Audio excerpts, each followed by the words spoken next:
पनवेल, नवी मुंबई, रायगड परिसरातील बातम्या पाहण्यासाठी आमच्या मी साक्षीदार या यूट्यूब चॅनलला सबस्क्राईब करा. भारतात सर्वच वयोगटांमध्ये लठ्ठपणाचे प्रमाण झपाट्याने वाढत असताना मेडिकवर हॉस्पिटलने नवी मुंबईत खारघरमध्ये विशेष ओबेसिटी क्लिनिकची सुरुवात केली आहे. जास्त वजन, प्री डायबिटीस, टाईप 2 मधुमेह, बैठी जीवनशैली, ताणतणाव तसेच उच्च रक्तदाब, हृदयविकार आणि हार्मोनल असंतुलन यासारख्या आरोग्य समस्यांनी त्रस्त रुग्णांना या क्लिनिकच्या माध्यमातून सर्वसमावेशक उपचार आणि मार्गदर्शनाचा लाभ घेता येणार आहे.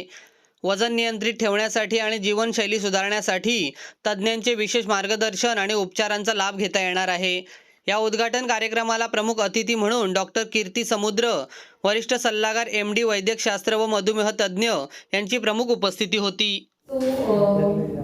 I know everyone has experienced at least one person in the family being obese or getting troubled because of some or the other disease. Talking about nutrition, people when they hear about dieting or diet, it's a very negative aspects to it that they believe कि या तो खाना कम कर देंगे या तो खाना ही बंद कर देंगे या फिर expectation is too much of cutting down food. But that is not true. When we talk about nutrition, nutrition is about giving fuel to your body, okay? And that is depending on each and every organ in our body. So we are supplying this nutrition to each and every organ which is there inside our body, and not just losing the fat content or something, but overall helping your body to work properly. Okay, so when we talk about obesity, of course it is cause of various other diseases, and it's a root cause of various other diseases. Talking about it in Medicover, when we sat together and we saw how a multidisciplinary approach can help our patients to improve better and get what they want. And just changing one thing in your lifestyle is not actually helping. Just increasing your exercise or just focusing on your diet or just taking a medication or a pill is not actually helping the patient. But an overall approach of medication, diet, exercise, a big lifestyle change, maybe it's starting slow, but reaching to its level where we are actually helping and seeing a change is what is our thought in opening this obesity clinic. So patients who are coming to us, we are going to see this patient individually. We are finding their individual problems. We are making sure what are the blood reports talking and treating accordingly. We are also taking help of other departments in our hospitals, other facilities, whatever we have, and we are helping our patient here to get what they exactly want and get rid of this disease as soon as possible. So I'll once again welcome all of you, and we are there to help you. Thank you so much. Hello everyone. Today we are here to talk about obesity. Obesity is, it was very common in past also, and nowadays as India is becoming obesity capital, so we find every 5% in every 5% at least one person will see is obese. So what obese is doing is just not taking control over the physical health of a person, but it's also taking control over the mental health of the person. So here what we do, we just don't do random exercises for the patient, or we don't tell them the fed kind of treatments which are going on. So here we have a evidence-based approach. We have personalized care to each and every patient. So every patient is coming, whoever is coming to us, they are not treated, we don't see, we don't treat them for only one thing, but we take care of the overall presentation of the patient. So we work on the comorbidities, which is very important, and we will work on using benefiting on or working on their metabolic rate by increasing exercises, giving them some cardio exercises or giving them some strength training exercises, so that they don't lose their muscle mass. They can work on their they can gain their muscle mass, and different things which we can work on, like we also help them in maintaining some other disorders. For example, we see overall presentation. For example, if patient is sleeping or not sleeping properly, what are the normal habits, like what is the routine of the patient. We go through each and everything of the patient.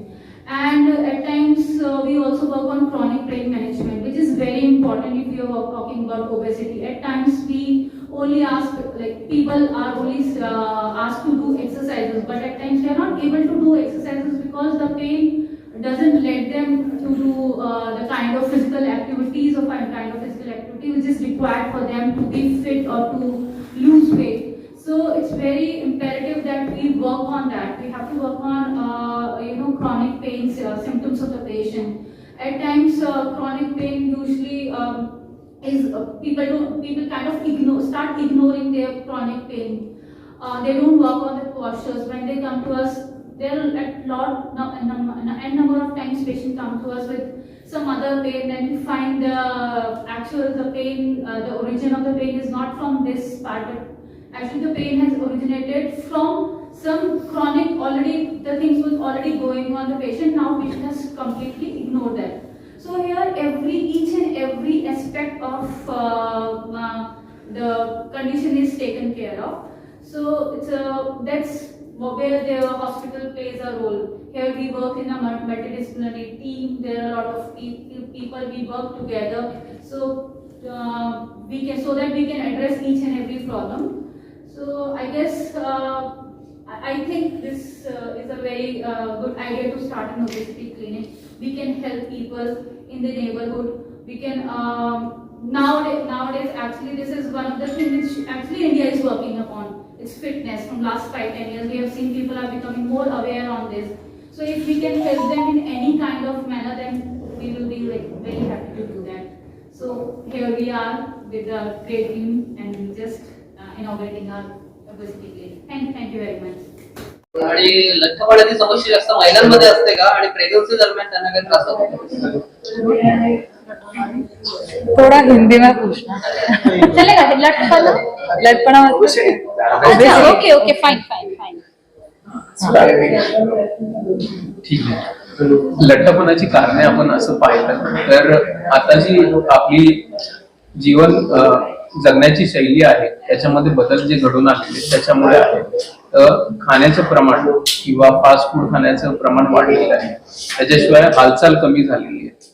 तर माणसं जे काय आहे जसं अगोदर मी म्हटलेलो आहे की Swiggy Zomato Blinkit या सगळ्या गोष्टी आलेल्या आहेत. तर जास्त करून माणसं घराबाहेर पडत नाहीयेत किंवा जेवढा व्यायाम झाला पाहिजे तेवढा करत नाहीयेत. तर या कारणामुळे जास्त वाढलेलं आहे लठ्ठपणाचं प्रमाण.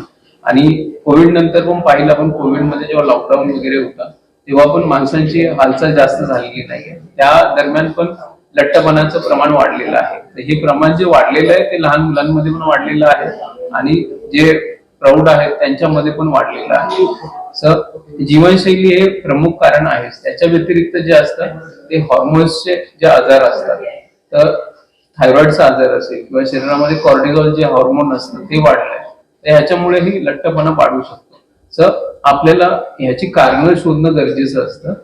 तर ह्याच्यासाठी काही टेस्ट असतात. त्या एंडोक्रायनॉलॉजिस्ट म्हणजे हॉर्मोन्सचे जे डॉक्टर आहेत त्यांच्याकडे जाऊन या टेस्ट कराव्या लागतात. तर त्याच्यानंतर निदान झाल्यानंतर आपल्याला नक्की ह्याचं निदान कसं करावं किंवा लठ्ठपणा बरोबर आणखी कोणत्या कोणत्या कॉम्प्लिकेशन्स होऊ शकतात किंवा कोणते आजार जडू शकतात ते पण बघणं महत्वाचं असेल. कसं आहे की लठ्ठपणा बरोबर डायबिटीसचं पण प्रमाण वाढतं. ठीक आहे. तर लठ्ठपणामुळे आपल्या शरीरातलं प्रत्येक अवयवावरती परिणाम होतो. तर ते आपलं मेंदू झाला, ठीक आहे, हृदय झालं किंवा फुफ्फुसांवर, या सर्व अवयवांवर त्याचा परिणाम होतो. तर या सर्व गोष्टींना पाहण्यासाठी किंवा ब्लड टेस्ट असतात, काही वेगळ्या टेस्ट असतात, त्या सर्व करणं गरजेचं असतं. एकदा हे निदान झालं त्याच्यानंतर मग एक तर जीवनशैली बदलणं महत्वाचं आहे. ते पहिलं करावं लागतं. जर जीवनशैली बदलून 6 महिने आपण प्रयत्न केला तरी वजन कमी होत नाहीये, तर मग अशा वेळी आम्ही औषधं देतो पेशंटना. तर ही नवीन औषधं आता बाजारामध्ये उपलब्ध झाली जी अगोदर भारतामध्ये नव्हती. तर ती आता जी आहेत त्यांची खर्च जो असतो तो महिन्याचा जो असतो ते 8 ते 14 हजारापर्यंत येतो. काही महागडे आहेत ज्यांचा 15 ते 25 हजारापर्यंत खर्च येतो.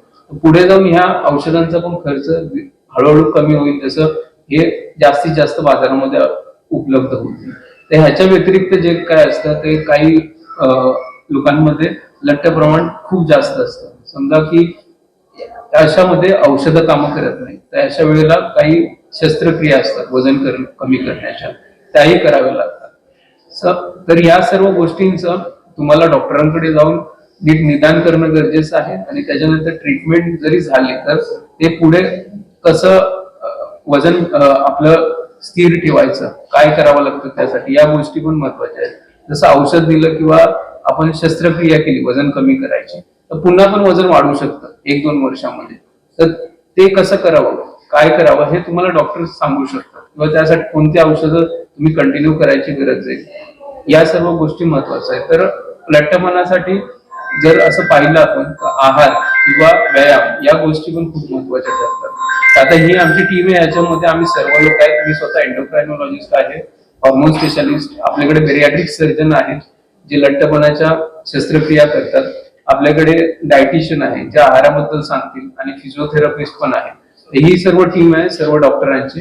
तर लठ्ठपणासाठी एकाच ठिकाणी तुम्हाला सर्व लोकांकडून किंवा सर्व तज्ञांकडून तुम्हाला सल्ला मिळेल मेडिकवर हॉस्पिटलमध्ये. प्रेग्नन्सी दरम्यान महिलांना काय प्रॉब्लेम होतो लठ्ठपणाचा? लठ्ठपणामुळे प्रेग्नन्सीमध्ये 2 गोष्टी होऊ शकतात, एक तर बीपी वाढणे किंवा शुगर वाढणे. तर ह्याच्यामुळे परिणाम जो असतो ते गर्भावरती होतो. ठीक आहे, तर त्याच्यामध्ये गर्भाचं वजन कमी होणं, बीपी असेल, डायबिटीजमुळे वजन कधी कधी गर्भाचं जास्त वाढतं, तर हे दोन्ही कॉम्प्लिकेशन होऊ शकतात.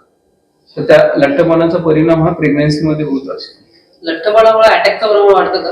हा, लठ्ठपणामुळे हार्ट अटॅकचं प्रमाण वाढतं. तर लठ्ठपणामुळे काय होतं, तर एक तर बीपी वाढतो, शुगर जे बोलतो आपण, डायबिटीज ते वाढायला वाढतं, तर तसंच कोलेस्ट्रॉलचा प्रॉब्लेम होतो. या तिन्ही गोष्टी एकत्र आलं की हार्ट अटॅकचं प्रमाण वाढणं आहेच.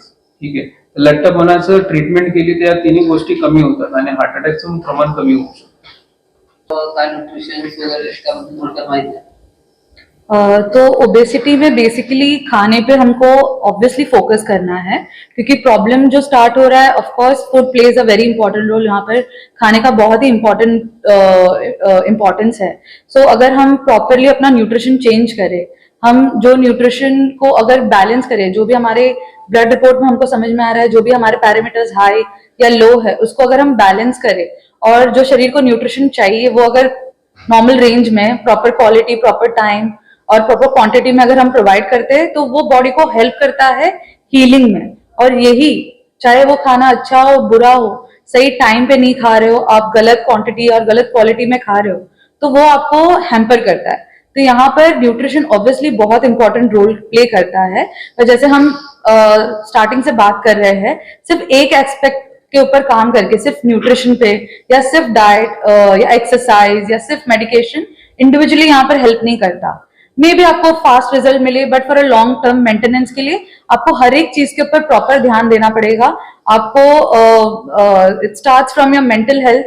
तो आपको पहले तो मोटिवेट होना है कि इट्स नॉट जस्ट आप कैसे दिख रहे हो, बट अंदर से भी आपका सेहत खराब हो रहा है, जिस वजह से आपको बहुत सारी बीमारी हो जाती है, नेम इट डायबिटीज, थायराइड, सब आपका एक्चुअल अगर न्यूट्रिशन प्रोवाइड नहीं किया जाता है तो ये बहुत सारे बड़े बड़े प्रॉब्लम्स लेके आता है.